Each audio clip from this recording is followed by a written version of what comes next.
All right, everybody. Well, we're starting the first episode of Fun Football Podcast with a frozen med, but because we're on a time crunch.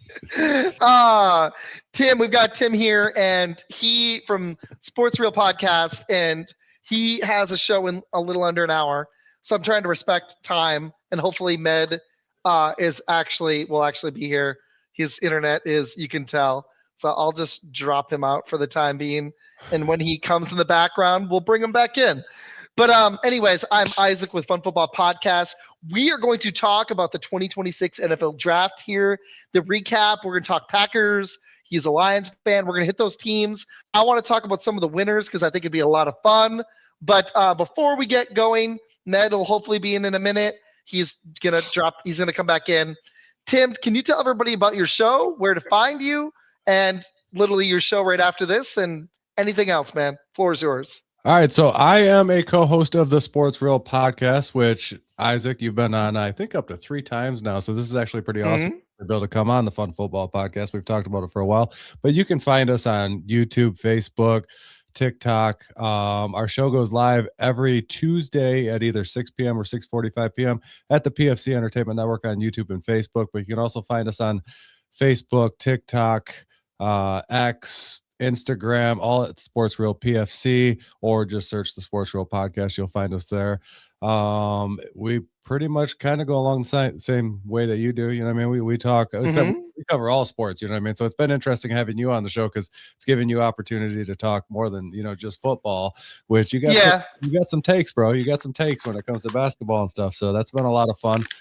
So we cover all sports. Like I said, every Tuesday you can, catch us live at the PFC Entertainment Network on YouTube and Facebook. And then right after this, the reason why I have to cut short is I'm going on Catching Up with Cody on YouTube. So you can watch that show. We're going to be talking the NBA playoffs going on right now. So that's going to be another fun one. So it's busy night for me. And then we're going live tomorrow again. So. Woo! And you were just telling me you've got kids running around. You've got a bunch of stuff going on, so you're a very busy man. So I appreciate I appreciate it. Anyways, I thought the NFL draft was a lot of fun. I actually would like to start talking some more sports, like the NBA. Like what happened with LeBron was pretty epic. That was a lot of fun. I thoroughly enjoyed that. Yeah, he's been going off, and I think they could have swept if they really cared to. So I kind of. What he did in the last, it wasn't just him, but what he's doing at 41 is very impressive. Thanks for watching, bud. Love to have you on sometime soon. If not, before I take hiatus over the summer, I take a hiatus because I'm moving anyways during the end of the NBA playoffs. So I'm going to take a little break in June and July. I'll be back in August. But we've got a couple more shows. I want to talk. You know what? I want to talk the Detroit Lions draft class. I'm going to pull it up right here. I've got some draft grades. What were your initial thoughts of the Lions draft class? It doesn't have to just be first round, but what was your initial take on what they did Thursday, Friday, and Saturday? Were you pleased? Yes, I was. So when you get into that, hold on, give me 1 second, Izac. You just shared that thing over to me. I want to get it over to our thing and share it real quick. That's why I sent it to you during the show. Yeah. What is all this nonsense? He's like, so what's funny is he went to the draft and he's probably like, why didn't he invite me on? Yeah. Well, buddy, I'm going to message you later, but I've got something in the works. Hopefully. But if not, you'll be on soon. Yeah. Okay. So the Lions, there's been a lot of talk on which way they're going to go because obviously in Detroit, we don't feel like they've made a huge splash in the offseason. So most of us are feeling that way. So leading into this thing, we all had ideas of what they should do. Sorry, shit.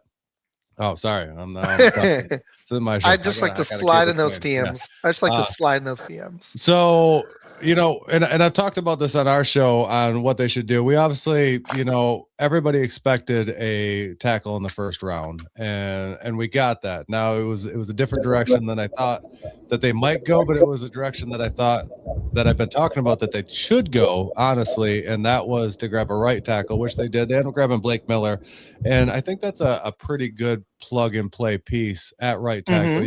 You swap Panay over to left tackle, which is his natural position, and I think he's going to shine over there even more than he did at right tackle, obviously, because it is his natural thing. And then from there on out in the draft, they kind of went, I mean, besides all one pick, they kind of went the direction that I thought they should go. And that's just building up that defense, because that's something that has been a big hamper on Detroit over the last few seasons, is injuries on the defense and no depth in those positions. So I was happy grabbing Derek Moore out of Michigan, obviously Michigan fan also. So it was nice to see another Michigan boy. And then they grabbed Jimmy Rolder out of Michigan as well, another linebacker that I think is going to fill in that spot that Anzalone left, quite well. He's quick to the ball, really good. So overall, I mean, 5th round, they grabbed a wide receiver, a couple cornerbacks and a couple defensive tackles, which we needed depth there because we lost some there. So overall, I think the Lions did well. Do I think they did the best this year in the draft? No, I think there's some teams out there that did a little bit better, but I think they met the needs that they needed, and I'm pretty excited to see which direction they go this season. Which I'm positive that it's got to be better than last season, even though it's in a tough division. I mean, there's 3 of us sitting here fans of NFC North teams right now, and it's we've seen a Vikings person.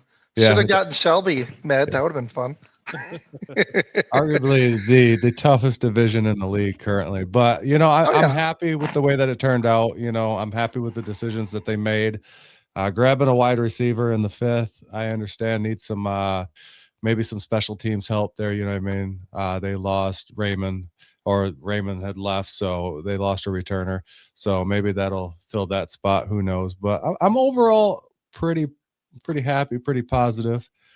I see Med over there just like smiling, half on camera, half off. Yeah. Well, yeah. You guys haven't met before. Med, I've hopped on his show 3 times. It's been a blast. I think me and you should go on there sometime soon. Maybe even this month, because they like to talk some basketball, and I know you do too. It's a fun show. It's a few of them. He's the co-host of the show. He's literally got a show in 40 minutes. So I at least want to hit Packers, Bears, Lions, and a few winners. Unfortunately, I think the Cowboys are a winner. Med, this is Tim. Hi, Tim. Hi, Med. Nice to meet you. I was the one talking all the crap in the chat there last week. So you're good. No, trust me. I'm hoping that you're a Detroit Lions fan. I'm used to it. Yeah. Hey, I won't. I mean, I'm not going to. He's a realistic one. He's not. We had a guy who does Sports Illustrated. I can shoot you to him. He is good, but I would say very cocky. Right off the rip, he just fires. It was like, honestly, if I talk crap, it's just friendly banter between sports fans. But I'm not going to knock Chicago. That's been one of the most exciting teams, coming up here right now, and I'm a little worried about them this year coming up. So we'll have to wait. Thank you, Big Eyes. Okay, so I've got a question. Let's give the Lions a draft grade, and let's talk about them for a few more minutes, just so we have time. We'll pivot to all our teams. I liked that you guys stayed in the state. They grabbed, I don't know if you got the Lions draft haul up. They grabbed Derek Moore from Michigan. They grabbed Jimmy Rolder, 4th rounder from Michigan. They grabbed an ASU kid. I'm excited about that. I'm moving to Arizona soon. I'm going to get to see Jeremiah Love this fall on a weird Cardinals team. But the Blake Miller pick, I think, is a good fit because, like you said, you can move your tackle over. The one that was interesting to me was, of all the needs you guys had, I thought you might snag a running back if Pacheco's still banged up. Behind Gibbs, it's probably a secondary need, maybe a little bit more juice on the offensive line too. You grabbed one lineman, maybe could have benefited from more depth personally. But you guys went heavy on the defensive side, and hopefully it gives y'all enough depth because the last couple of years, the injuries, Janae, you freaking rock. I appreciate you. The last couple of years, the injuries have tanked you guys late in the season or in the playoffs. So, Tim, I'm going to come to you too, but I want to get Med in. Med, what do you think of the draft class? Do you think they did enough to address their needs? What are your thoughts? I actually do like what Detroit Lions did. I mean, I know a lot of people gave me a lot of flack for drafting anyone from Clemson this past Saturday, but no, this is actually a really good draft class. I mean, they hit pretty much everything they needed to. They needed a lot of help on defense, try to get that defense up to same standards as what their offense is. And, they did that. questionably, you know, I would have thought that they would have went with Monroe Freeling from Georgia instead of Blake Miller. But also at the same time, you know, I'm not a GM. So, I mean, I'm basically at the end of the day just another dude that's watching this go on. Now, I do like some of the other pickups. Like you said, they stayed in state with Derek Moore and Jimmy Rolder. But, you know, there was really not any real head scratcher for me. They needed some defensive tackle depth for that interior defensive line because, well, they've struggled a little bit against the run. And they may have shored it up with that. So you get in some young bodies in there. Overall, the draft was really good. I mean, a lot of people are really positive on their grades. They got A- for most of the grades and everything. It was just because of a couple picks in their day two, like Keith Albany, the second. Didn't really get much on him, but you know, if you were, how would you do it? I just think I would have. Tim, I want. Great. I think if I was their GM, the only thing I would have changed, I like the defensive picks. I'd have to like go back and see who was available, but I definitely would have snagged at least one more offensive lineman, just personally. Not a huge weakness. If there was a running back at one of those spots, I may have, but the biggest thing I'm seeing, I love that, you know, you guys got 5 defensive players, but I might have grabbed an offensive line, another offensive line. I just feel like you guys need more depth there. Do you agree? No, I 100% agree with you. And when I was doing a lot of, mock drafts, I was kind of bouncing around somewhere around the 4th or grabbing another depth piece at offensive line in the 4th. And instead of going that direction, you know, they went, you know, a linebacker, which I agree with, and they ended up grabbing a wide receiver in the 5th. So maybe instead of a wide receiver that arguably, do they really need? I mean, they lost Raymond, like I said, that they need that depth in special teams, and that might be a position that he's in. But I really like Kennedy in that position last year. You know, when he was out there returning, he was doing really well.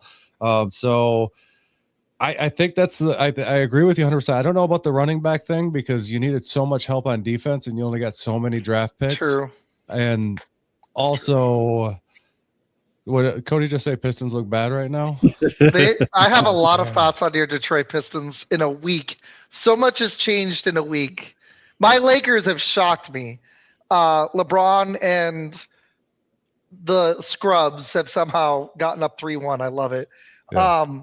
The Spurs have been weird. They've gotten demolished in the first half and then flipped that script on Portland hard. I'm excited. I think if Luka and Reeves can come back, that could be a fun series with the Thunder. I have a lot of NBA thoughts. I've been watching some playoffs. It's been a lot of fun. We'll hit that in a little bit. I do want to talk a little NBA. So yeah, I wanted to add to that right now. You brought up the whole the Blake Miller thing. The part that I was, I was in your guys' chat there last week while you guys were doing the draft show, and I kept on saying Freeling too, like we need to pick up Freeling. But at the same time, once they did this, and I started thinking about it more, I'm like, why would you draft a left tackle and have a rookie left tackle protecting Goff's blind side? You know what I mean? I'm like, to me, this is a better fit. At least, Unless it's like Joe Alt, right? Yeah. Unless it's like a stud, I agree. Yeah, it's got to be an absolute stud. So why not send, arguably the best right tackle in the league, who is naturally a left tackle, back to left tackle where he's going to shine and protect Goff there, because that's where Goff really needs it.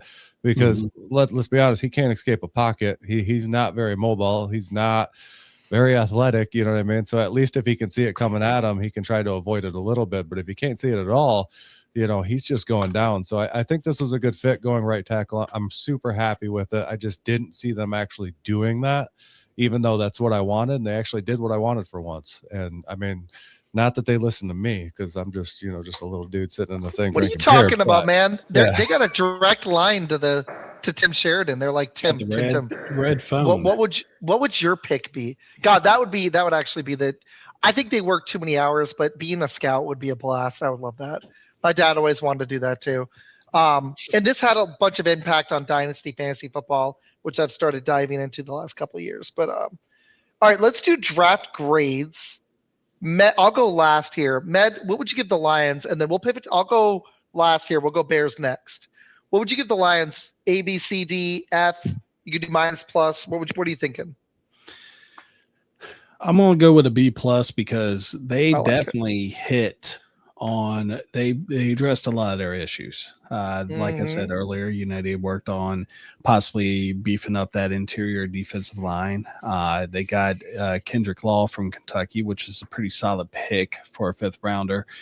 Like I said, the only reason why I wouldn't make it today is because we discussed Monroe Freeling, but you had Caden Proctor that was still available from Alabama, who is just a mauler at 6'6" and 360 pounds. But also at the same time, I remember another great, huge left tackle that the Lions picked up way back in probably in the 90s, which was Aaron Gibson from Wisconsin. So I remember that name. That's he funny you had a brought the name lot up. of I remember him. history with injuries because of his size. So I mean, Blake Miller is still a good left tackle. But also at the same time, when we go to the NFL, it's a different type of game. So B plus bordering on to an A minus, just like everyone else that I've read up on and everything like that. But overall, great draft.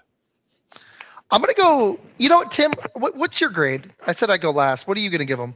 I'm just going to go flat B. I'm going to go a little bit less Me what too. Matt did. And the reason why is, I wanted a little bit more, maybe one more lineman, and then safety help, because right now Brian Branch we don't know when he's coming back off that Achilles, and we still don't know what the hell's going on with Kirby Joseph. You know what I mean? That's a knee injury that apparently can't be operated on.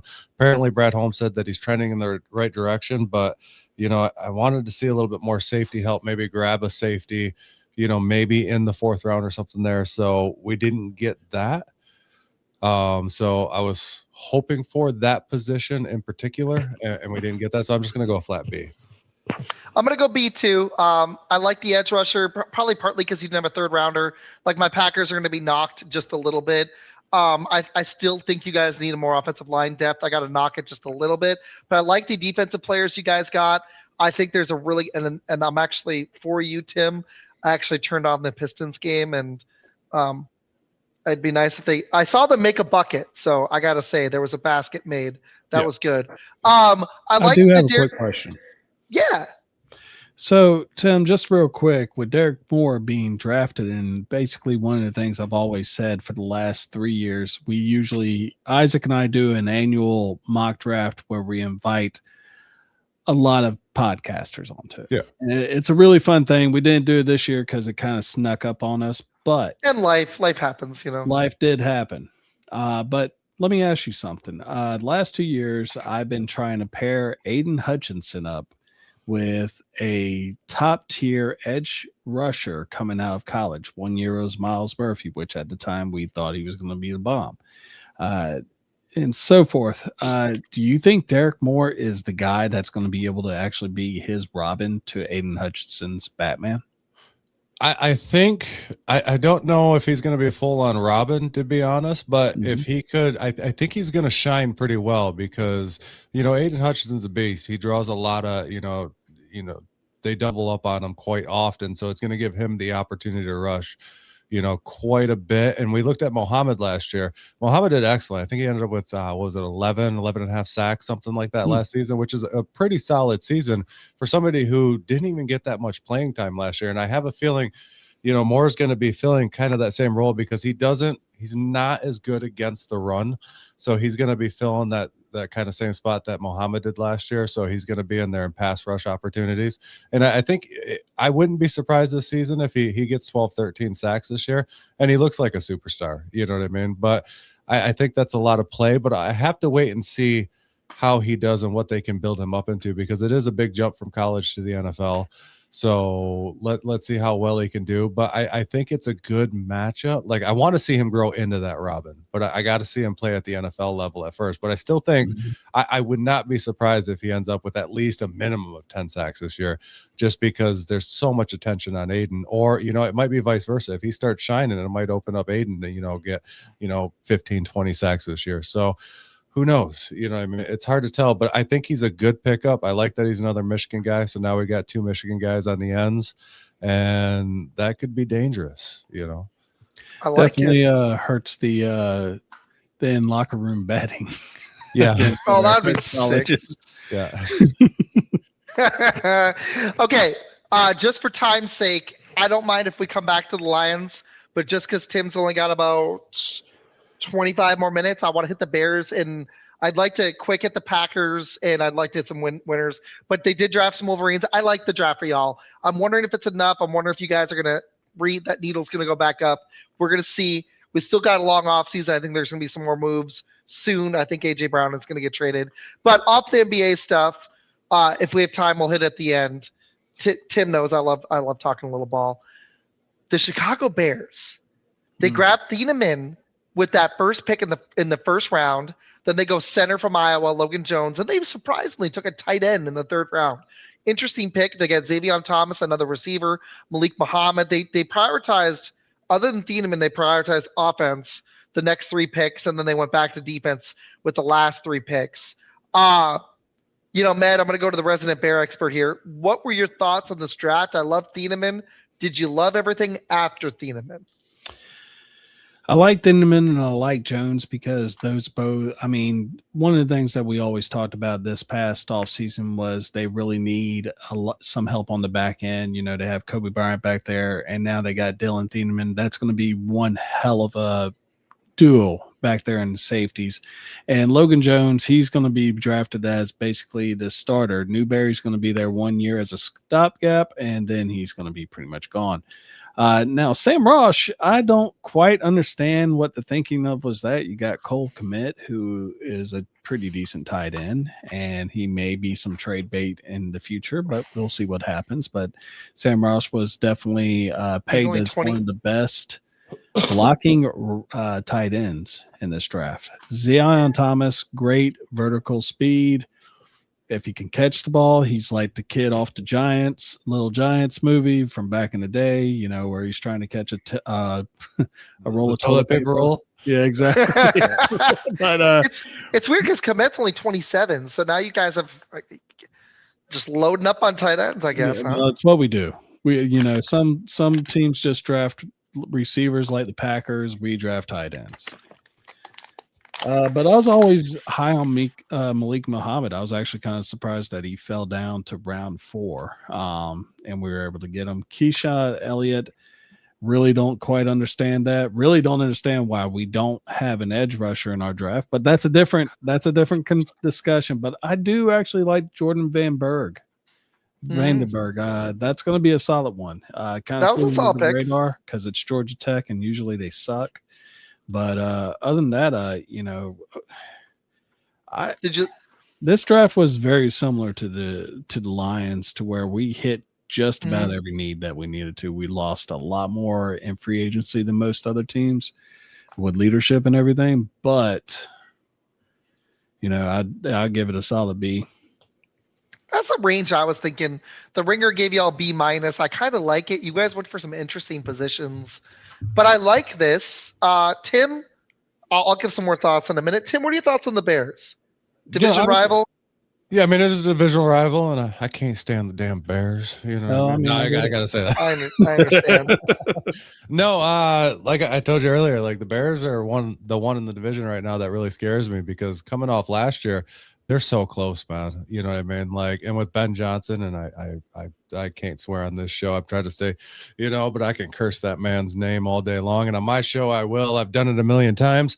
But cuss him on this show. Yeah. I'm trying to keep my language somewhat clean for you guys here. So, but yeah, I do put a curse on him for leaving us the way that he did to a divisional rival. But you guys got a solid coach, and what you guys did last year, that turnaround was insane. And the draft was, you guys already had a pretty solid defense last year. I think you guys added to it this year.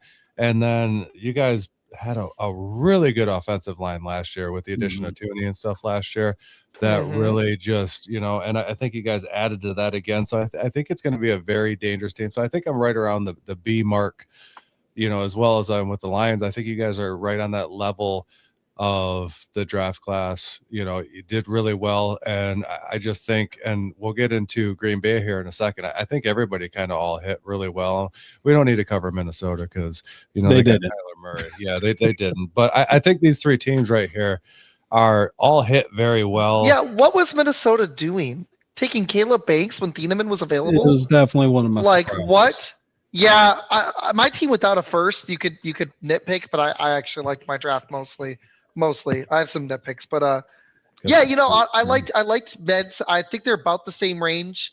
I think I'd go about the same grade. Not trying to be harsh, I'm trying to be fair. Bears, I love the Thieneman pick. At Thieneman, what I've heard about Logan Jones is pretty strong. Sam Roosh could be solid. You guys got a couple of skill position players. Really, it's going to come down to if you guys can get one starter out of Malik Muhammad, Kayshawn Elliott, or Van Denberg, the guy you like, because your defense was good in the second halves. And situationally, it got better throughout the season, but they were ranked like the mid 20s, but they situationally were better than that. And DVOA, they started shooting up near the end of the season. So I'm curious if that's going to continue to be an upward trajectory for the Bears. I think Thieneman's is a plus defender right away, instantly. I don't know if there's any other impact players. Possibly Logan Jones starts for y'all, maybe. You need another contributor out of those last three. But it was a good draft. Poles is doing his job. He hit some. The receiver tight end thing was interesting, but I kind of like it because you guys let DJ Moore go. So I told you maybe receiver's a sneaky need for y'all to get that third guy behind Roma Dunze and Luther Burden so that you can continue to spread the ball around. And not only did you get the receiver, but you doubled down on tight end. So if you keep Cole Kmet, you're kind of loaded. You got Kyle Managai. Mm-hmm. I've got him and Swift on my dynasty team. So I like the makings of this team. We're going to find out if Caleb can continue to ascend and if this defense can hold their own. That's what it's going to come down to. So I'm going to go B for both teams. I got a quick question for Med that I want to ask real quick because I brought this up a bunch on our show. Caleb Williams or Justin Fields? Which one did you like more as your quarterback?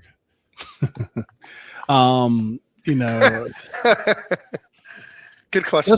I was going to say Caleb Williams, at least when he throws the ball. The thing is with Justin Fields is he always managed.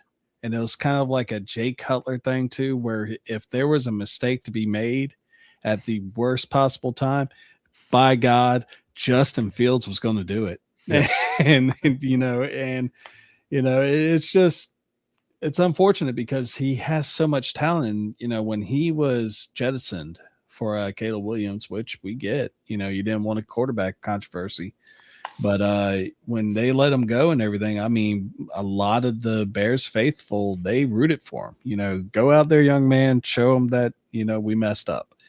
And, you just basically just saw exactly what we went through. So I was actually more of a Jaden Daniels person going into the draft. I just thought he was a lot better prospect, but when you see what was going to probably be looked at as an iconic play for Chicago for the next decade or so in that first round game where he threw the touchdown off 1 foot, falling backwards. That was wild. You just go like, wow, we finally actually have a quarterback. So you're like, I've never seen a guy throw the ball effectively for multiple plays in a game. What? When was the last time that happened? Yeah. Probably. Well, if he just cleans it up Jay and Cutler can play more than one quarter, we'll be straight. No, I think he's going to be good as he matures. I think his problem still is he's young and he kind of, he gets scared in the pocket and you can tell, and sometimes he makes some mistakes. But the more he matures and slows the game down for himself a little bit, I think Caleb Williams is a threat. I was always, at the time as a Detroit fan, Justin Fields always worried me more because he seemed to always have our number anytime we played against that guy. You know what I mean? Mm-hmm. Like, I thought Justin Fields was a hell of a talent that they just let go to grab Caleb Williams. And I thought, a couple more years of Justin Fields, I think he could have grown to something also. And I also think he would have did very, very well under that Ben Johnson offense. But it's hard to say now because, they let him go before Ben Johnson got there.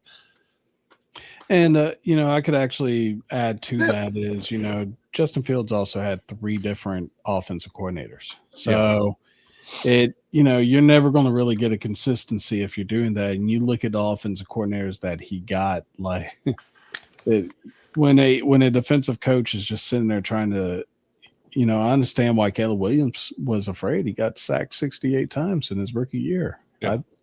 I was afraid for him. I was like, damn, they're about to kill this man.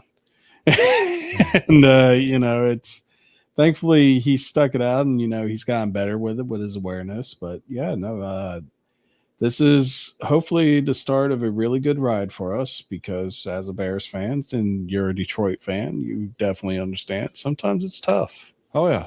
Oh, yeah. I mean, we all wore bags on our heads for years. So yes, I get it 100%. It's a hard road out there. Then we might be going to Gary. Man, I had a feeling you were gonna. This game's getting good. I had a feeling I was like, I think you're gonna like Tim. You guys, I've had a feeling you're gonna mesh. We got to go on a show together. That'd be a lot of fun. Definitely. Okay, let's do. Final grades for the Bears. Med, what'd you say? B.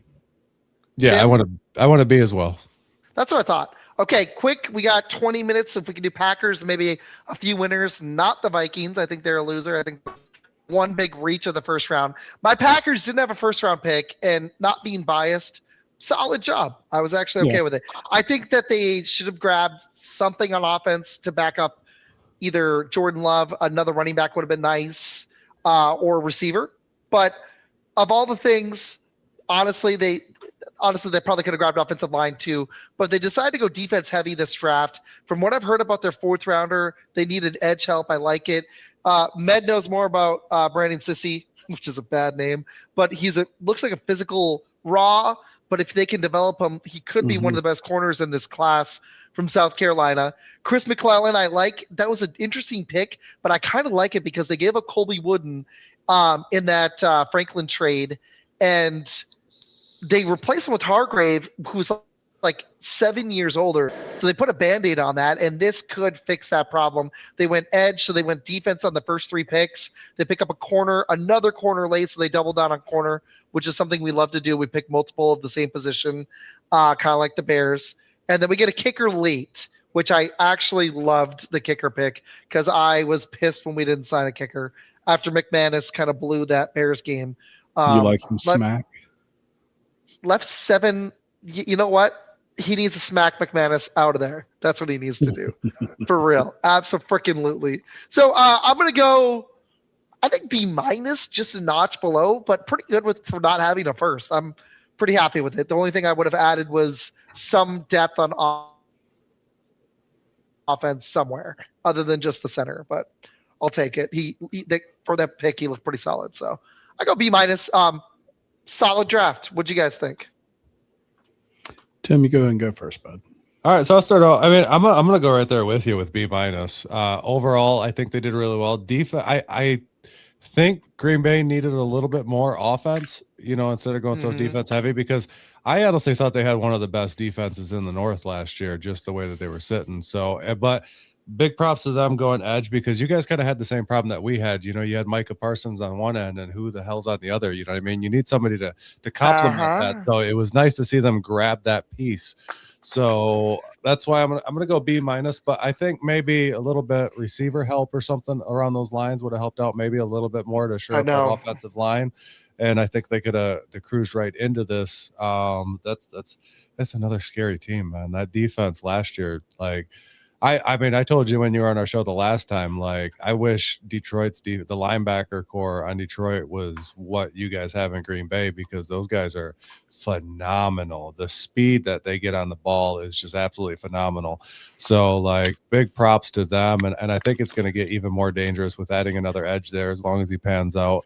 But I think, they added a center, maybe another offensive lineman piece, and maybe a receiver, and this is split it up, because I don't think the defense was much of an issue for you guys last year to go so defense heavy. So yeah, I'll go B minus there as well. Well, they did lose Rashawn Gary. They let Enoch Aubrey go. I don't remember how many sacks he had, but he was a solid rotational player. They let Colby Wooden go, but they are going to get Wyatt back, and then they cut a corner. And they did lose Quay Walker, but they signed a linebacker. So they didn't hit linebacker, but they did lose Quay. But they got Franklin from the Colts, who is a little bit older but could be solid. So there's some moving pieces. The problem with the D is when Micah was on the field, they were top 5, top 6. Yeah. He got injured, and the defense fell off like a rock. So I was kind of with you. I thought they would go a little more offense, but I'm not hating it.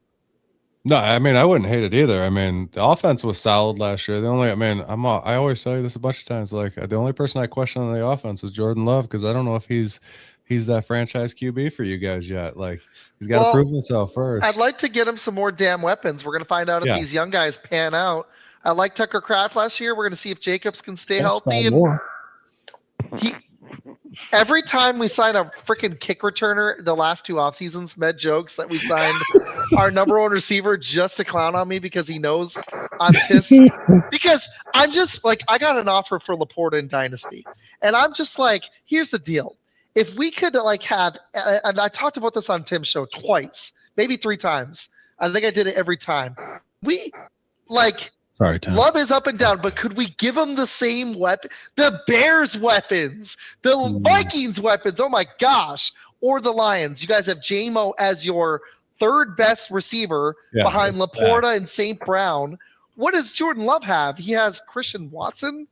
Yeah. Like, come on. You got Jaden Reed. You got Sky Moore. You had McCole Hardman. I mean, I actually don't hate Jaden Reed. They extended him, but we're going to see if he can stay healthy. I like Jaden Reed, actually. I actually like Jaden Reed. And if the Jaden Reed stays healthy and Golden develops at all, then we're going to be fine. But there's some ifs. There's a little bit of depth. I'd like to get a bet. But every time we go in the offseason, Tim, and I'm like, can we get a number 1 receiver? And then we get freaking Sky Moore or McCole Hardman from the Chiefs. And Med is just laughing his ass off. I'm never going to knock any Chiefs receivers because, as Isaac knows, I'm also a Chiefs fan. So anybody from there. I mean, Sky Moore or Hardman, would you want either one of those back? No, man, they didn't really pan out that well with the Chiefs. You know what I mean? I didn't mind. They had a few shining moments, but overall, not number 1 weapons there. They were the rotational pieces you throw out there occasionally. Go get them. Yeah, exactly. Nothing to write home about. So, B-. Med, what were your thoughts? We got a South Carolina kid. Did you like that one? No. Sice is definitely one of the higher highlights of y'all's draft. I mean, he is extremely raw, like you brought up, but also at the same time, y'all can coach him up. I mean, he's not going to be your number 1 corner, but he might be, seeing that y'all got rid of all your cornerbacks. I mean, the only team that probably got rid of more was Kansas City. But overall, I mean, this is a pretty decent draft. I like Dennis Sutton being brought in from Penn State. I think that was a solid get right there because, like you said, the whole Micah Parsons injury and everything like that, that was huge. And, Chris McCullen, I mean, that good run stuffing defensive tackle. I mean, you did exactly what you needed to do. Trace Mack, of course, with y'all's kicker issues with McManus. I don't why you want to get rid of McManus. I mean, he was a hero in Chicago. But it's like, why get rid of our coach that blew a 21-3 to their division rival that hadn't won a playoff game in a long time? Like, bring the kicker and the head coach back that clearly can't get the job done. Now, the only question I would actually say is, and I know like some people say weather don't matter. Why would you get a guy from Florida when you're going to be playing up in Green Bay? It's the whole temperature thing. It's like 6, 7. You just sit there. And he just did that. He just did 6, 7. Who cares? No, I mean, but overall, I do like what y'all did. I'm gonna be a little bit easier than y'all too. Let's say B. I almost went there because if the South Carolina kid is good and the kicker can replace McManus, all you need is one other player just to be at least a role player. And odds are they tend to grab centers late that end up starting. So I'm going to bet this Kentucky kid ends up starting by year 2 or 3. Burns pretty good.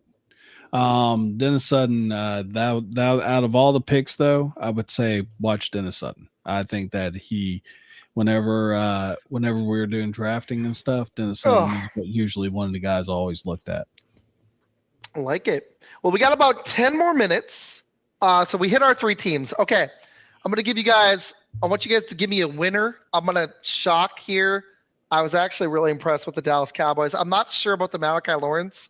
I like it, but they grab another edge in the 3rd round. They make that deal. Did you guys hear about this? They call up Tim. This was hilarious. But I don't know if this is all true. But they're picking at, 20? Pittsburgh, Mike McCarthy took some people when he went to Pittsburgh. And I heard this rumor that they got a call that they wanted, they were going to take Mekhi Lemon. And the Cowboys were like, okay, bet. And they weren't going to take Mekhi Lemon. They were willing to move back a couple of spots to get Malachi Lawrence, and they got him at 23. They moved 3 back. They call up Philly, their division rival, just to spite Pittsburgh because their former head coach took some staff and they know him. This is the rumor I heard. And they call up the Eagles and they're like, listen, Pittsburgh's going to take Mekhi Lemon. If you want him, they're going to take him at 21. If you want him, make this deal with us. And they get 2 4th-round picks in the deal, and they make a deal with Philly, and then they still get their kid 3 picks later. Mm-hmm. That's the rumor I heard about the Cowboys. And that is it's very petty, but that's some slick maneuvering that Jerry used to do in the 90s. And this draft kind of reminded me of that. This was an excellent draft. Caleb Downs was one of my top 5 prospects in the entire draft. I loved Barham, the edge from Michigan. They grabbed Malachi Lawrence. They needed to get after the passer. They grabbed another edge. They tripled down on it after getting Rashawn Gary, so they quadrupled down on it. They get a depth tackle. I still think they need more linebackers, but they traded for a linebacker. They get a cornerback. They needed more help there. That might have been one nitpick. And then they grab a receiver in the 7th. I love this draft. I think I give them an A. I can't believe I'm saying that. I'm going to be right there with you on an A. I think, and that rumor is, I mean, that's total Jerry right there. That's a Jerry move. Right? Right. He might be 107 years old, but he still got some moves in his back pocket. Yeah. That was some slick stuff. Yeah, I would go A for Dallas. Does it turn into anything? I don't know. Jerry still owns the team. Look at the grades. Look at his grades. He's got to be a Bears fan. No, he is actually a Packers fan. I'm really surprised. You say Packers A, Bears C, Lions C, Vikings F. I didn't catch that part. Yeah. Jeez. Jason. Love you, Jason. I guess you're all going to the Super Bowl again. Jason, can you give me the Packers are going to the Super Bowl? I need some inspiration as a teacher that's on his last whim in late April and isn't believing super high in his team right now, but likes his team. I need a Packers are going to the Super Bowl because I've lost faith in my head coach. So I don't know what's going to happen with Jordan Love behind no, I don't know. Who knows? I mean, it's a good team. Jordan Love's got the talent. I mean, he's good. I can't knock him. Love. I feel like it's partly love. Go 1-2 in the opening round of the playoffs. Emphasis on the 2. But he made the playoffs all 3 years. That's not terrible. Here's the deal. Okay, I see talent. I see talent from Jordan Love. I would love to see him with an actual number 1, like Tucker Kraft started resembling that. I would love to see him with real weapons. But, yeah, some of the blame falls on him. For me, more of the blame falls on the GM and the head coach. But I do blame Jordan Love, too. It's definitely not – we're not looking at Aaron Rodgers here. No way. But I see talent, and there's some flashes. So I'd like to see some consistency. But I just don't think he has the weapons to do it. Like – this isn't as bad as Rodgers his last year in Green Bay, but it's not inspiring either. So we're going to see. Hopefully I'm wrong. LaFlop was not the guy that missed the kick. That was McMissis. Yeah, LaFlop looked like he was walking through a prison and all the jail cells opened. He looked terrified. He looked like a deer in the headlights. And exactly. He got passed around a little bit. He looked just so frightened. Like he knew the game was over when we were up by 2 scores. He looked like he had no clue what to do in that game. Sorry to tangent on the Packers, but with Med, I have to. He finally has some version of bragging rights for the first time in almost 30 years, so he's using it. Hey, I'm right there with them because it took me a long time to get bragging rights. So we just got them. Yeah, we've kind of And owned this then they division fell for a off. while, so Yeah. I get it. I get Yeah, it. you guys have been on top of that for a while, so we can talk a little crap. So Yeah, you guys have, That's- you've gotten a couple playoff victories. And it's all because Jason came in here and hit us with an A. yeah. Not an A. All right, Tim's got a few minutes. He's got to go in like a couple minutes. Yeah. Tim, did you have any big winners in the draft before you boogie? To be honest, what I said yesterday, we did a bonus show with Nathan Mulugata. He is a former like Morehead State, UVA Wise, and College of Idaho wide receiver that's now playing in the Continental Football League. But I was telling him, we got a little discussion about this. The team that I think is going to watch out for this year, that I think won out this draft this year, is the Giants.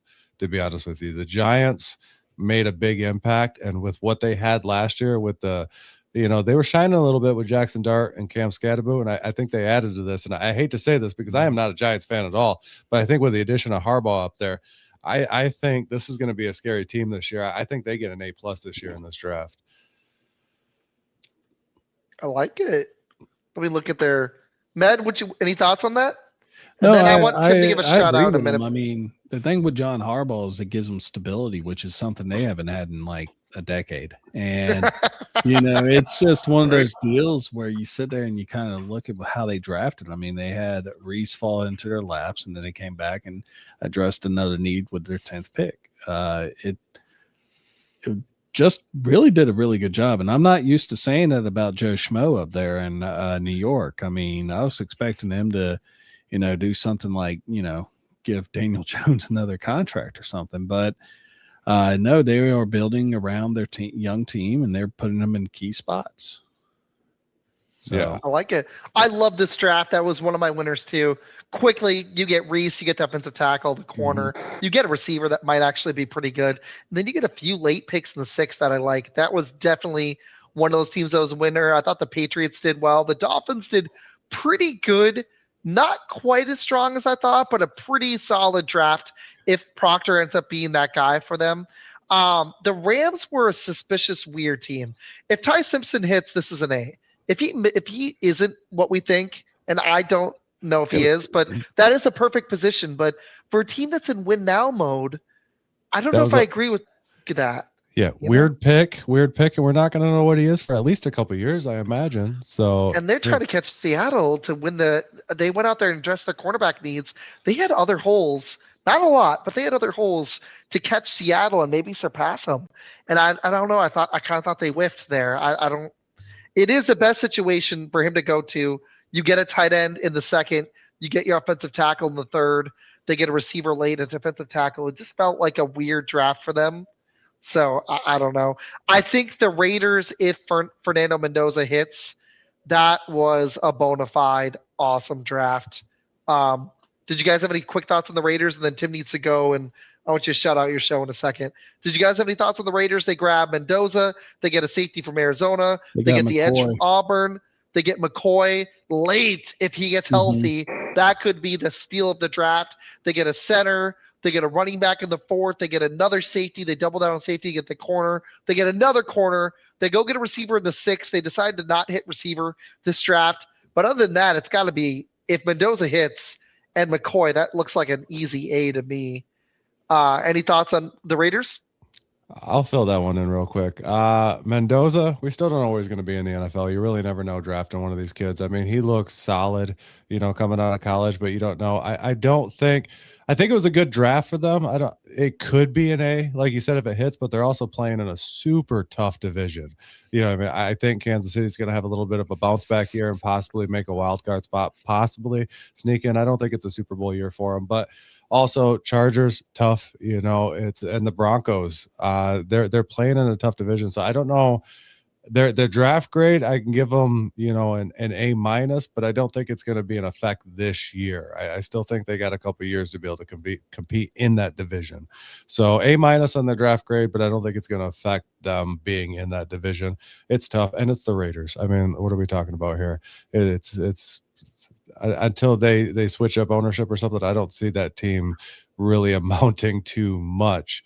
Although I've said that before about Chicago and their ownership, you know what I mean? But one coaching change turned that whole team around because they finally, let a coach run their team instead of trying to run it from the top. And you can see how much of a difference that made with Ben Johnson. So sometimes if you just let a coach take control, you can turn it around. We had that same problem in Detroit, and that turned around when they handed over the reins to the coach and the GM and said, run this. I love it, man. Hey, why don't you, I know you got to go in a minute here. Med, if you're cool to hang out for maybe 10, 15 more minutes.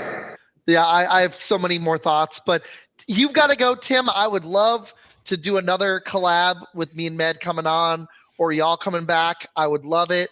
It's what we do. Med's right. Yeah. But Tim, tell everybody where to find your show, when you guys do your stuff, and what to look forward to tonight, man. Honestly, thank you for hopping on, man. This was awesome. Thank you.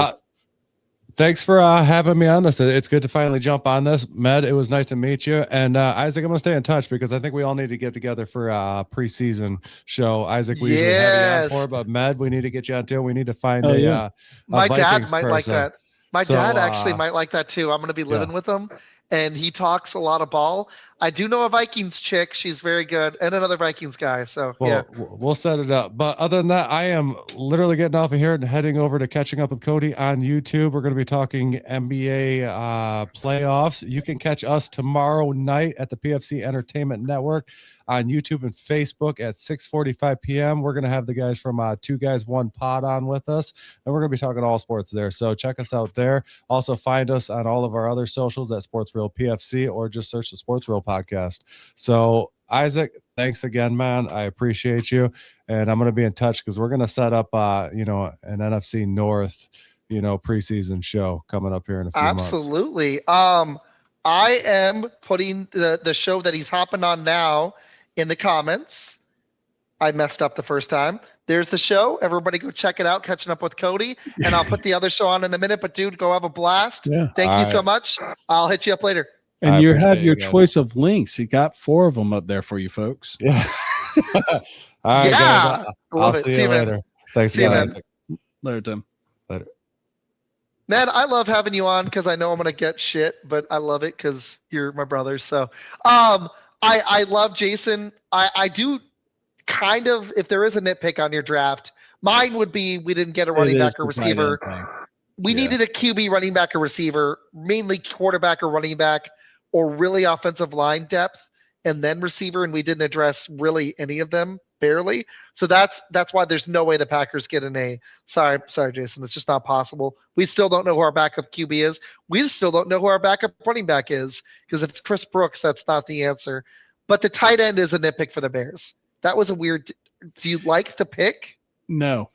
Yeah. I mean, I do not like the pick. And it's one that just makes you scratch your head. Like, I know that they're talking about getting rid of Commit. It's been something that they've talked about for the last year or so, mostly because of his contract. He has a potential to be a salary. That's the main reason why DJ Moore left, was because of his contract.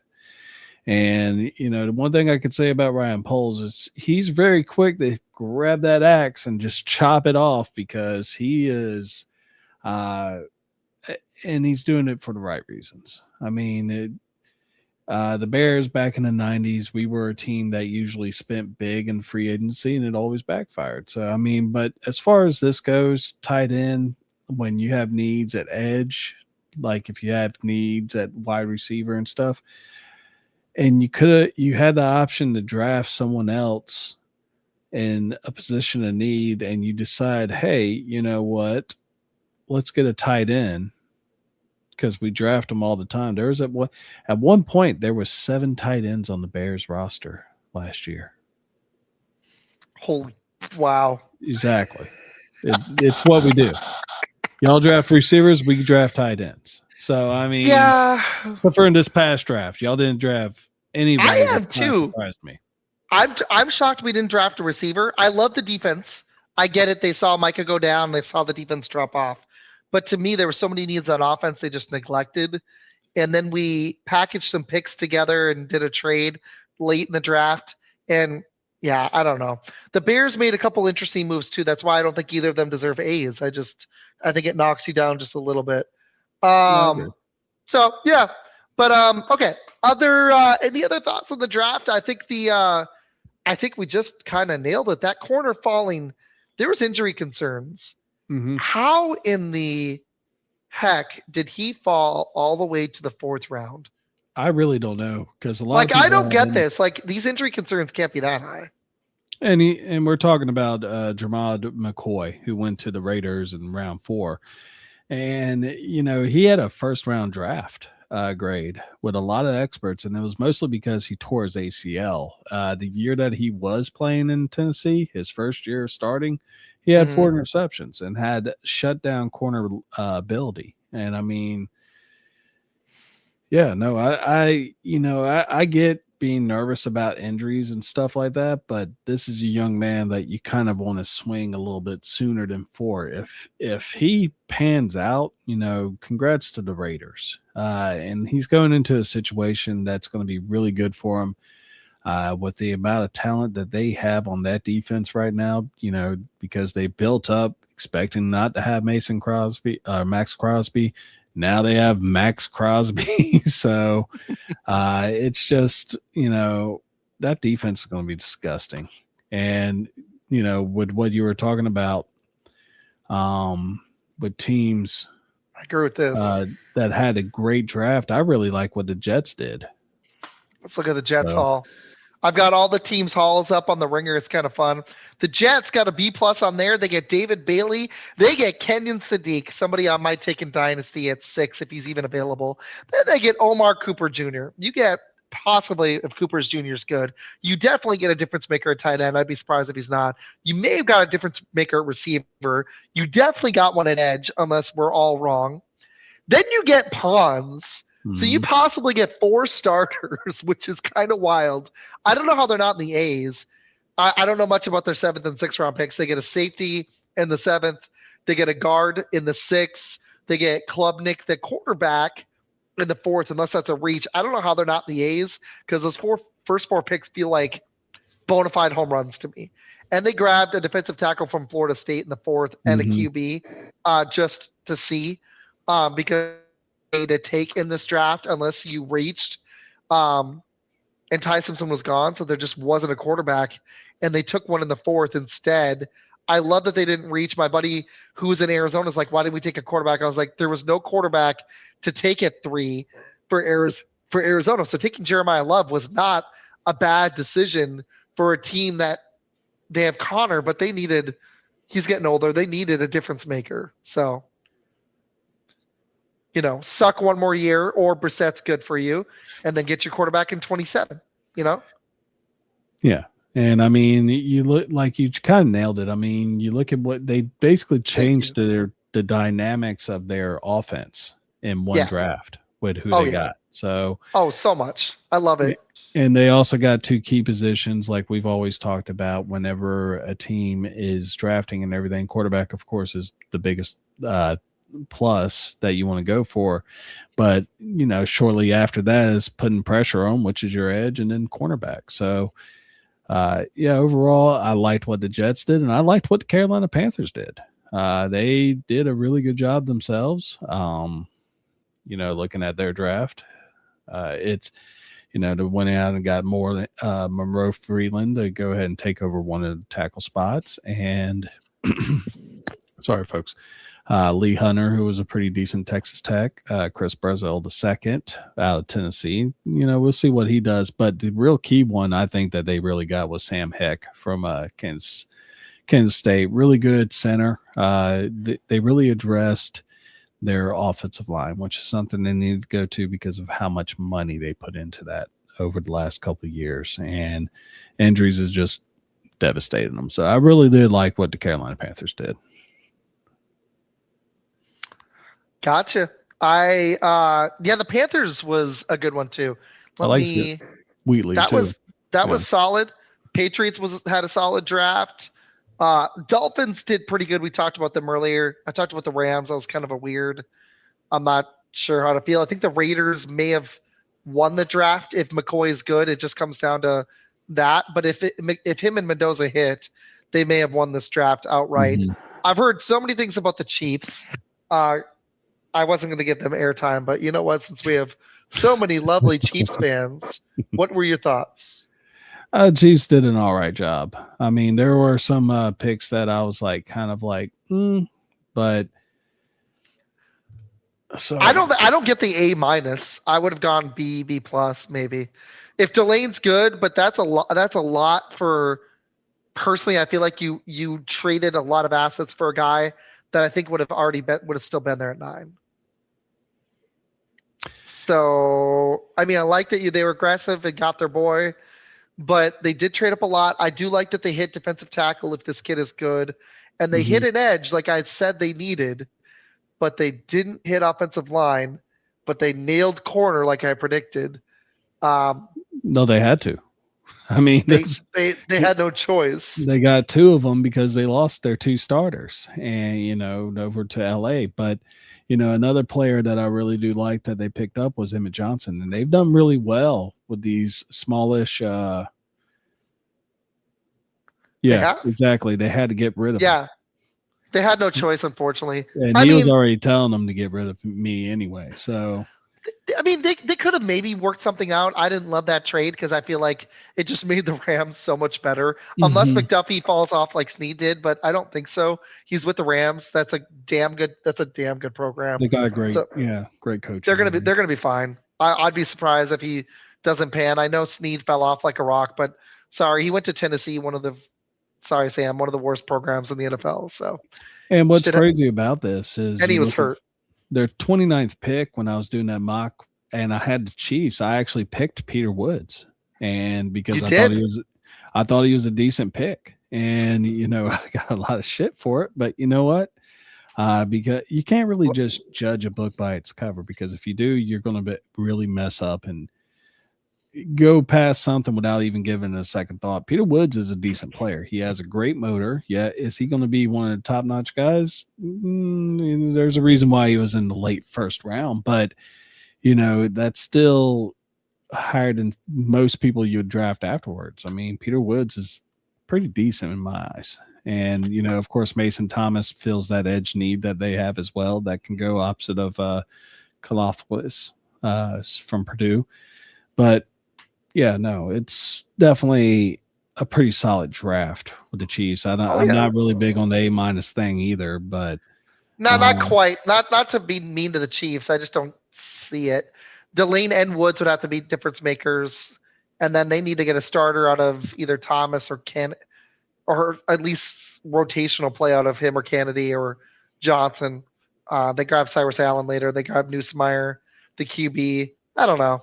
I like the top of it. I don't love afterwards, but we'll see. Yeah, no, you're talking about like one of the greatest of all time. I love some Andy Reid, but yeah, no, that's some interesting stuff. That's a very high praise for a guy that has T-Rex arms. So, and I like the Brazil pick. They already have big receivers, but what I do like is that maybe they slide Coker inside the slot. Leggett sucks. Sorry, Leggett. But they've got Tet. If Brazil hits, you got the makings of a pretty damn solid offense, honestly. You got a good running back. Just need tight end play to be better. You've got 2 receivers. Coker started playing solid to second receiver. You got your bona fide number 1. You just need somebody to take pressure off of Tet. Yeah. That's it. And I mean, I'm not really – I haven't really sold a farm on Xavier Leggett just yet. I think that really, hopefully he's going to be one of those players that if he potentially has a change of scenery and gets the correct coaching and everything like that, I think he could develop into a pretty decent receiver. I hope you're right. I do. Packers were a team that there was small rumors. I'd heard. It wasn't just Nick. I'd heard it. Be a good fit there. I actually think so too. I just think we should bring anybody in. If Golden pans, that's great. If Reed stays healthy and Watson stays healthy, which is a big if, then we're in great shape. I do actually like Savion. We'll see what happens. Question for you. How was your first day at work, buddy? Tiring. Folks, I just recently started a new job today. And you were a trooper, bud. yeah, it was interesting. Normally I went from a warehouse that makes around 20,000 a day to one that made 80,000. So yeah. Okay, let's play. I got a little game for you. Okay, let's do this. I like games. Yeah, you like games. I figured you would. Right now, gut feeling. I don't want to do record predictions yet because if we're still doing shows in 2 weeks when the schedule comes out, I don't know Right. if we will be. We'll see. We'll see where we're at because I get out even earlier this year, and the schedule's like the week before, and I'm going to be packing. So we'll see what happens. Well, I wouldn't when you mind move doing one over to last one. Phoenix, I want to see a Show with fat me and my head dad. of Green Bay behind you. Oh, you're gonna see so much Packer memorabilia. I thought about hanging stuff now, and I'm just like, I'm gonna be lazy, do it in my room when I'm hanging with my dad, and then when I get my own place in a bit, then it's gonna be decked to the nine. All right, let's do this. This will be kind of fun. Gut feeling after the draft. Who is the favorite in the NFC North right now? Free agency is relatively over. There could be some trades June 1st. There could be some late trades like Micah, but these rosters are probably almost finalized. Right. Now that we've got most of free agency over and the draft, we still don't know what these rookies are going to look like. There's going to be some injuries in the preseason. There's 10%, 20% variable change. But generally, this is what the teams look like. Coaching and everything. Mm-hmm. Who's the favorite, do you believe, in the NFC North, unbiased? Is it your Bears? Is it the Packers? Is it the Vikings in the surprise, or did the Lions do enough to close that gap? It definitely ain't the Vikings. I mean, I do like Kyler Murray, but I'm just that not, draft, right? I'm not just completely sold. Not just their draft, but you look at what they did in free agency. Other than Kyler Murray, who else did they bring in? I mean, it wasn't much. Yeah. So I don't know, man. Like I've debated, do I sell on Addison and Hawkinson or do I hold them in Dynasty? Because I got to show you my team. I've reloaded a bunch of picks. Like I just traded a Tennessee Titans player for a 3rd round pick I think next year. Addison you would probably want to keep on, but TJ Hawkinson, I think that would be a little brutal. But that's what I'm thinking too. If I was to pick a team, I'm trying not to be unbiased when I say this, but the Bears are really tough. Now, the only thing about it is they're going to have that number 1 schedule now.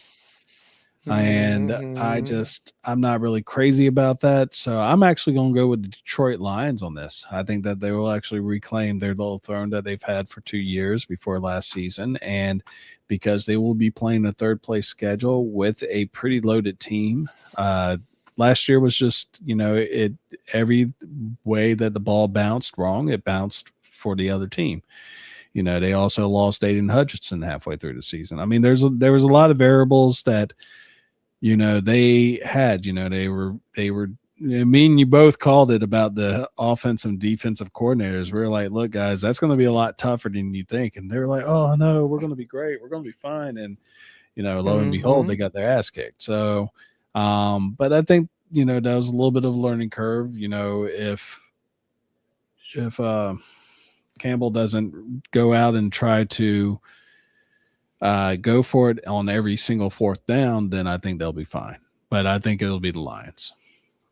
I think that's a good call. I think my Packers somehow finish 2nd, and it's going to be order of either you guys and then us, or Detroit and then us, and then you guys. It just depends on how your defense pans, and depends on, for me, I hate to say this, it depends on when Micah comes back and if Kraft's healthy. They've got 3 guys coming back from ACL.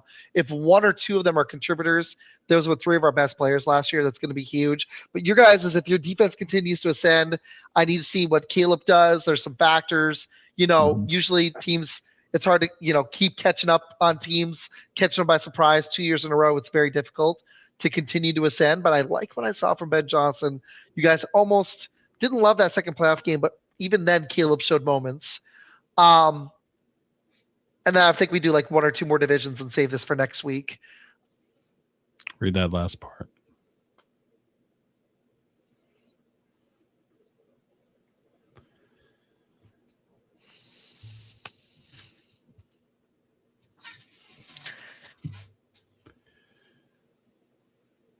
We love you, Jason. We love you. I had to take a drink of something. Hold on.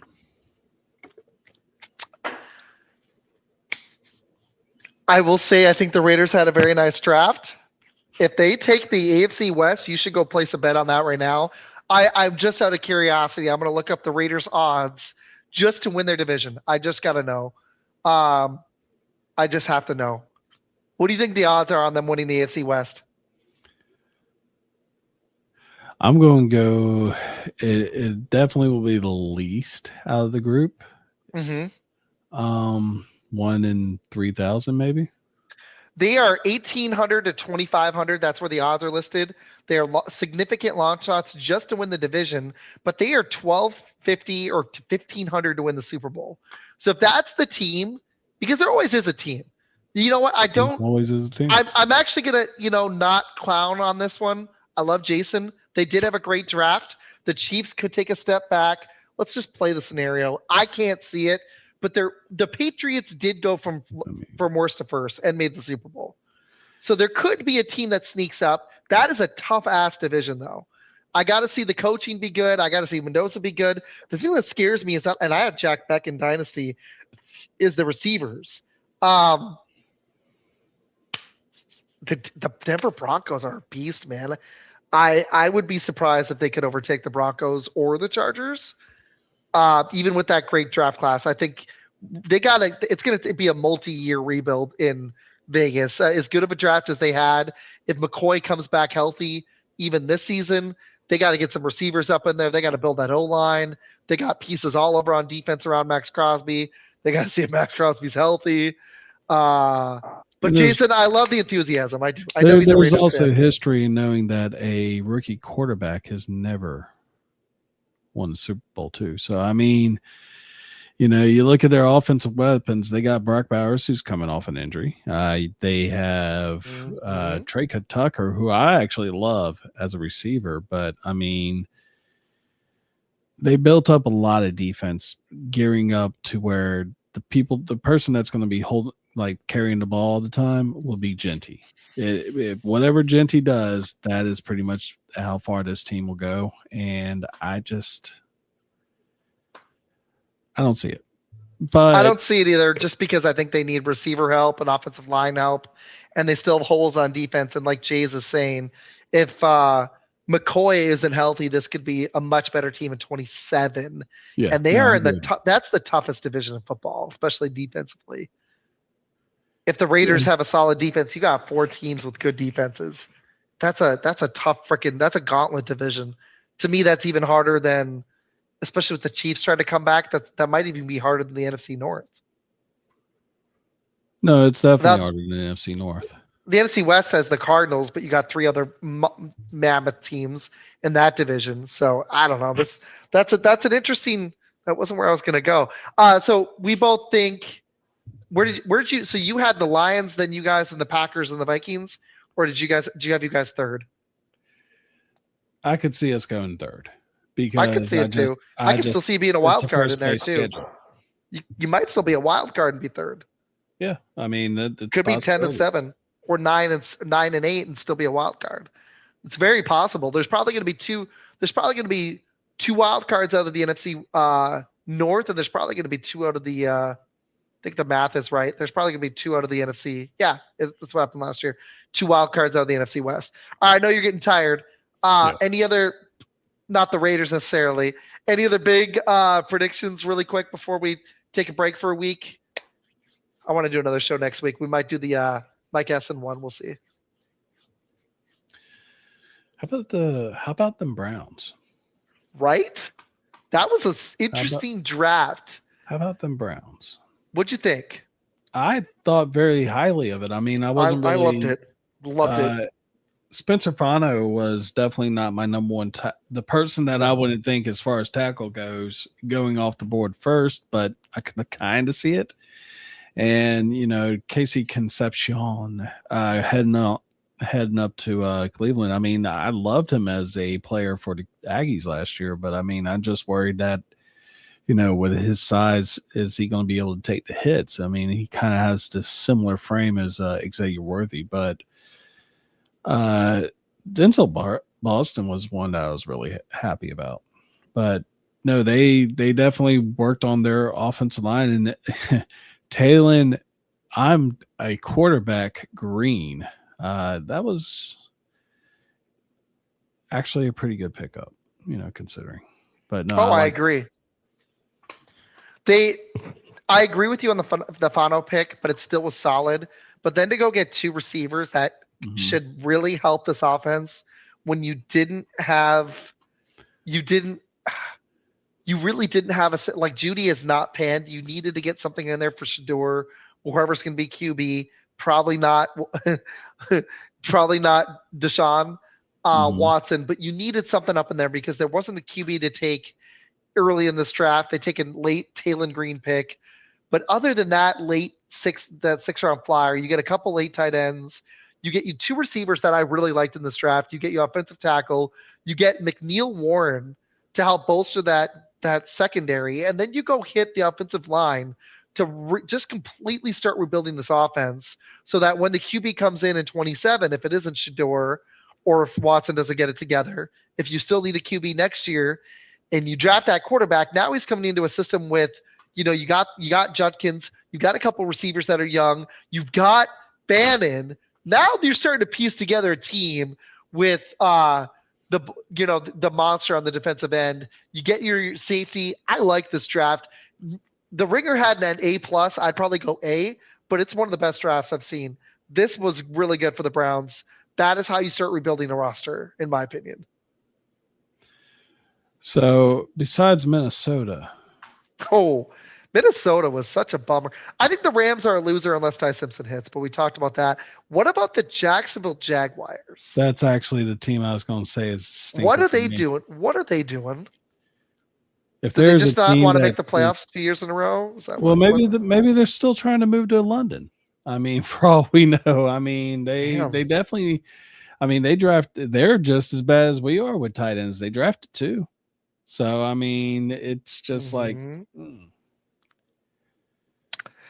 I don't know.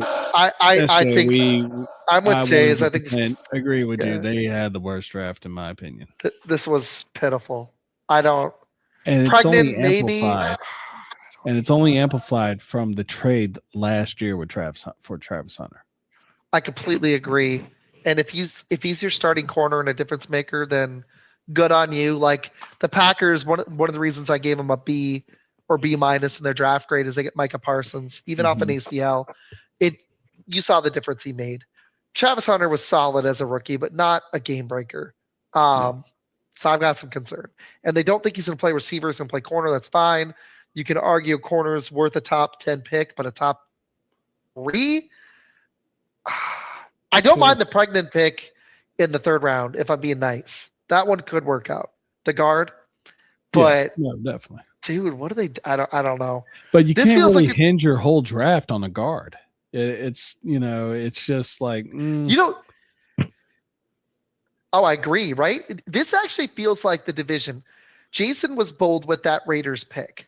What if the AFC South is the division where a team goes first to worst? What if Cam Ward, the Titans had a solid draft.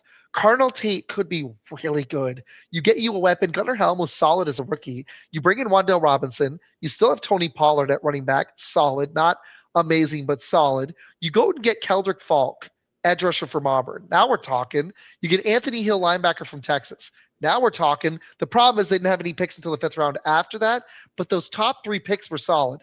If Tate is solid for them, and with Robinson there, that offense has more juice. The defense was that division's not that strong, in my opinion. No. Like the Colts aren't great. The Texans have a lot of problems on offense. They could sneak in as a wild card, maybe.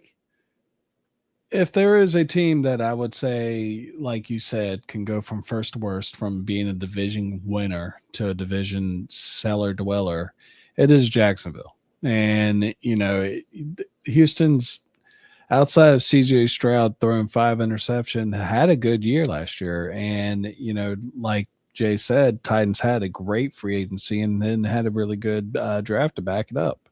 I mean, they got their number 1 receiver, could have probably went tackle, but we're going to see more give up 7 sacks this year. And you look at all the other divisions. Broncos are going to probably win their division. The Rams are going to probably get theirs. Like how you snuck that in. I think the Rams are too. The only mistake would have been, I mean, if Simpson's good, then it's not a mistake. But I question at that premium of a spot at 13 with some of the players that were available, not getting immediate help. Although you got to say Ty Simpson going in there, if there's anywhere, I just thought another receiver would have made some sense, or a tight end earlier on. Tight end definitely. Like, they get the tight end in the second round. I don't know much about Max Clare. Heard some decent things. They get the tackle. They get a receiver in the sixth. It's like they address their corner needs in free agency and via trade. So you gotta love it. But damn, they could have used some more skill position help on offense. Yeah. You imagine this offense with a third receiver to take some pressure off Devontae. Like he's pretty much just a touchdown machine now. You need somebody else with the Puka crap going on. Felt like a receiver pick. There was a receiver there. Lemon was there. Mm-hmm. Even if you had concerns, what about later? Like there was some in the second round too. I don't know. Well, and I think really and truthfully, I understand like the Caleb Banks pick. I do not quite understand at all. But the Ty Simpson one, I can actually get behind it. I can say, okay, I can understand why they did this. I've been talking about it for 3 years. I'm waiting for Matthew Stafford's arm to fall off. I mean, or his back to fall apart, right?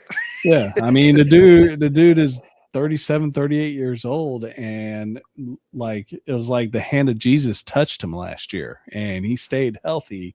He's like, I'm an MVP now at 37. And guys my age, I'm like, damn, man, that's impressive. Yeah. So, I mean, I understand why they did it because this could potentially be Matthew Stafford's last year. Again, we've been saying that for 3 years now. So it'd be nice to see him get that second ring. It feels like this team is ready loaded. This is why I just feel like this was a missed opportunity. But if Simpson's good, then you got to give them the benefit of the doubt. They typically, they know how to. It's a good program, so you got to give them the benefit of the doubt. Well, they're also looking at what's going to happen, not necessarily just this coming year, because you have Puka Nacua, of course, with his rehab stuff. Devontae Adams is getting up there in age. Yes, a receiver would be really good, but the key position is at quarterback, and this was strictly because they wanted to make sure that they were going to be set after Stafford leaves.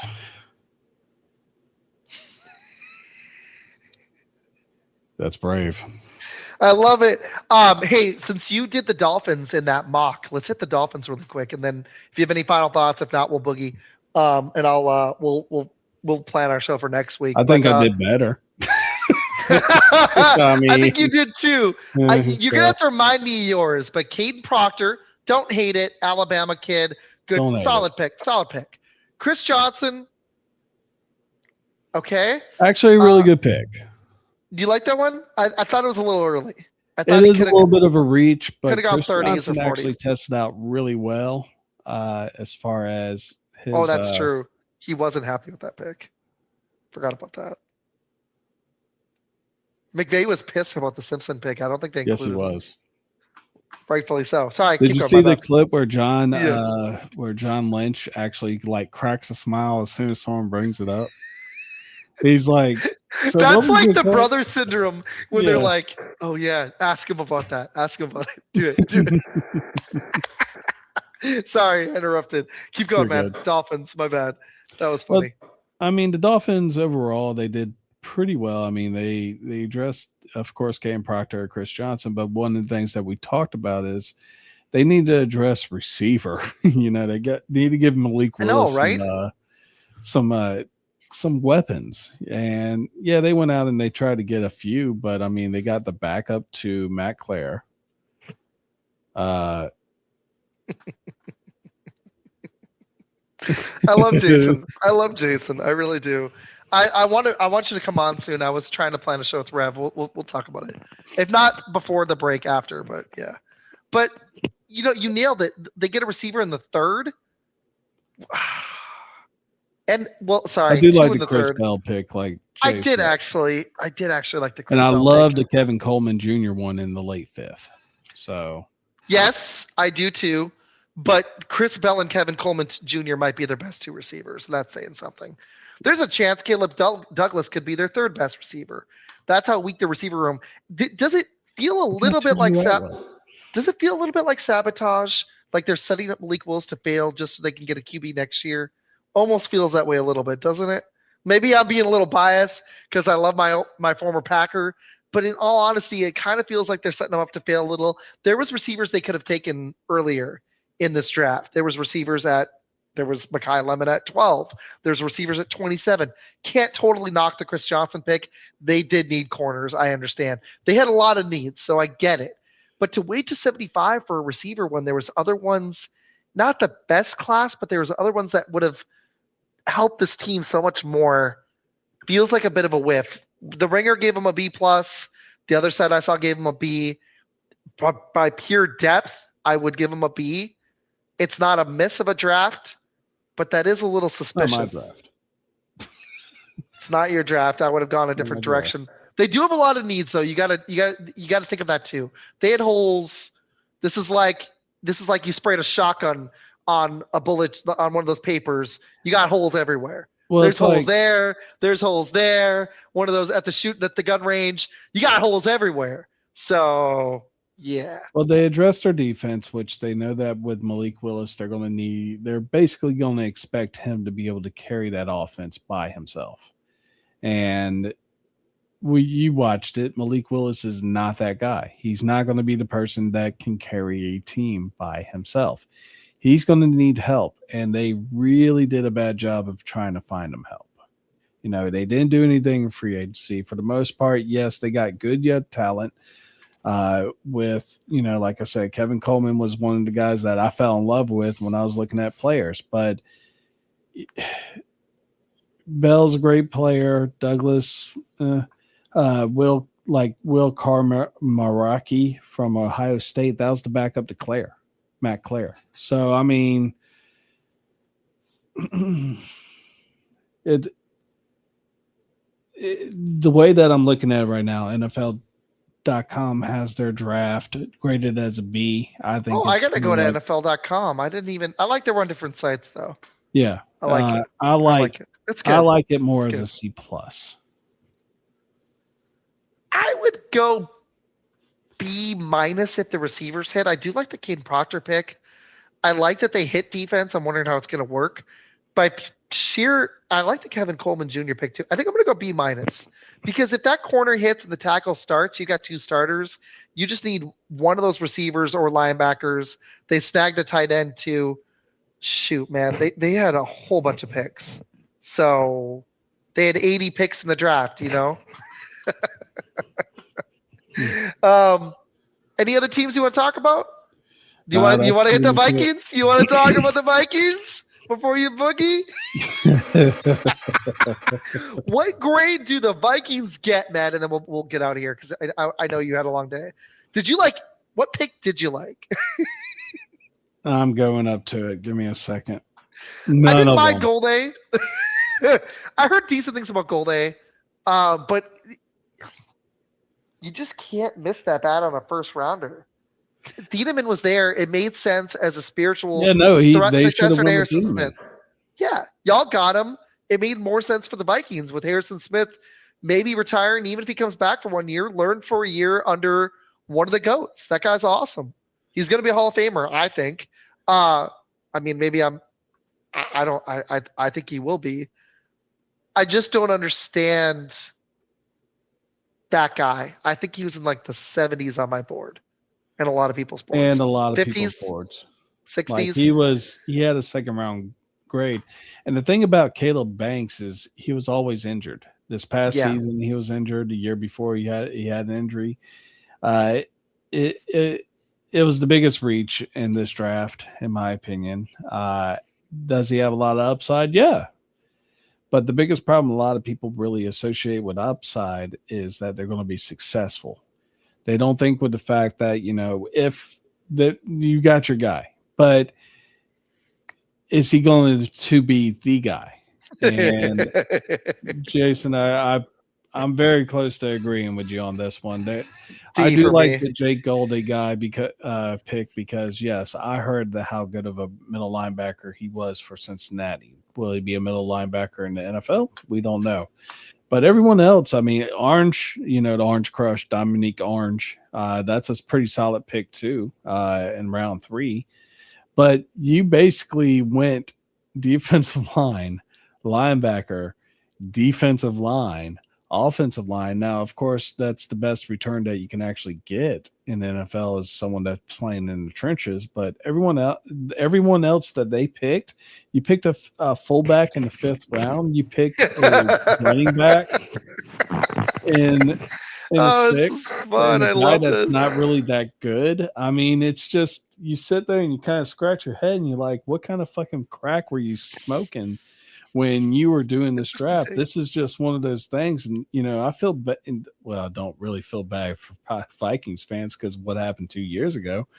But you look at the way that team has been going the last couple of years. You got J.J. McCarthy and you got Caleb Browns. Talk about taking a dump on your own team. God. And I want to say thank you to the 90 people watching. I didn't even promote this one, so you guys freaking rock. I love Thank you. Chase Thank you and Jason hanging out. You guys rock. We will have a show next week. Matt, any final thoughts before we boogie?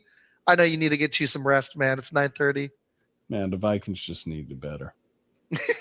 Especially with the rest of the division doing pretty solid. Like everyone else is drafting. Green Bay had some small holes, but considering if you just add Micah, it's awesome. Bears did pretty good. Lions did pretty good. Honestly, I was impressed with the Lions. I would say they were all in the same range-ish. I didn't give an A to anybody, to be fair, but because there were teams I saw that did better. But Minnesota, if Caleb Bake stays healthy, maybe it slips into a B, but I see some holes there. And, I mean, I have problems with a team that's trusting that quarterback. So good luck to them. Good luck to you. I think you're going to be 4th in the NFC North, but we will see. We'll see. So anyways, we got a show next week. Most likely we're going to be doing a top something countdown, maybe cornerbacks or edge rushers or something. I've got something in the works. I'm trying to get a cool show together, like recapping not only draft but free agency, maybe a schedule release show, and then we'll take a little break for a couple months, and then we'll be back with some awesome fantasy content. I'll be living with my dad. We'll be doing a bunch of fantasy stuff. Me and Med probably going to stick with Wednesday nights, but we'll let y'all know well in advance. But we got some more stuff. Med, when's the next episode of Nerdcadia? Eventually, one will come, but it's just life has happened. Eventually, one will come. The sunken way you said that, where you're like, I just worked my first day. I don't even know when the hell I'm gonna put out a Nerdcadia, man. No, me and him have talked about it, and we're kicking around different ideas of how to format the show and everything. So cool.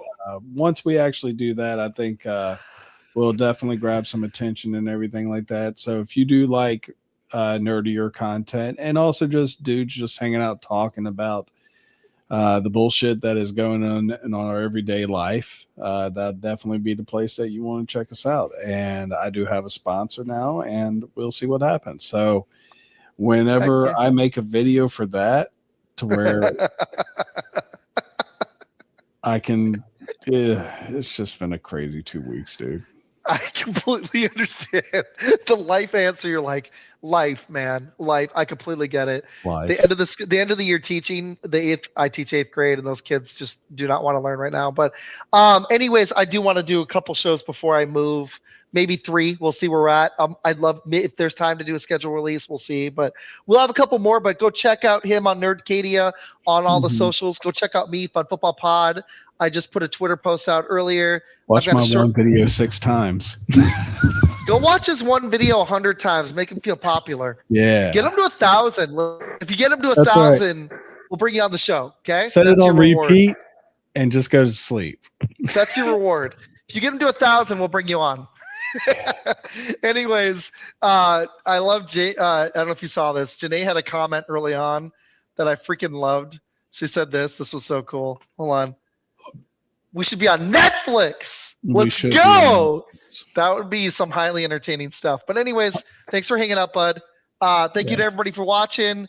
Tim, I'll send him a message for both of us. But thank you guys. We'll see y'all soon. Peace out, guys. Yeah, man, I understand.